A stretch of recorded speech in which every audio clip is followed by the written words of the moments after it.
ka fjalë të shumta prej dietarëve për rëndësinë e refuzimit të devijimeve. Fjalë të shumta dhe libra të shumta. Do të thënë vetëm nëse i marrim librat e Ibn Taymiyes për refuzime dhe sqarime të gjendjes së njerëzve, janë të shumta.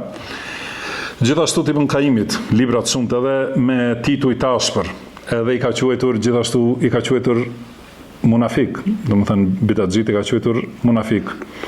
Edhe për shembull është ijtima'ul gjuyusil islamije, do të thënë tubimi i ushtrive islame për t'i luftuar xehmit edhe al-mu'attila wal jahmiyya, edhe as-sawa'iqul mursala, do të thënë ato vetëtimat djegëse, përveluese, të dërguara. Kjo është të dërguara, ka tjetër as-sawa'iqul muhriqa, do thot janë kundër njerëzve të bidatit. Mirë po, njerëz të sunetit, për cilët për kanë flasin, për ata që bëjnë bidate në fe, më thënë që shtojnë ose i veshin diçka fes që nuk është prej saj.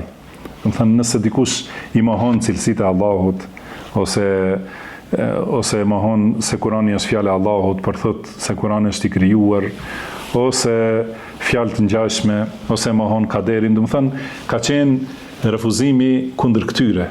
Jo kundër atyre, do të thënë me akuzat këtilla se ky është i afërt me pushtetarin, ky nuk flet kundër pushtetarëve. Kjo nuk është dietar të vjetër.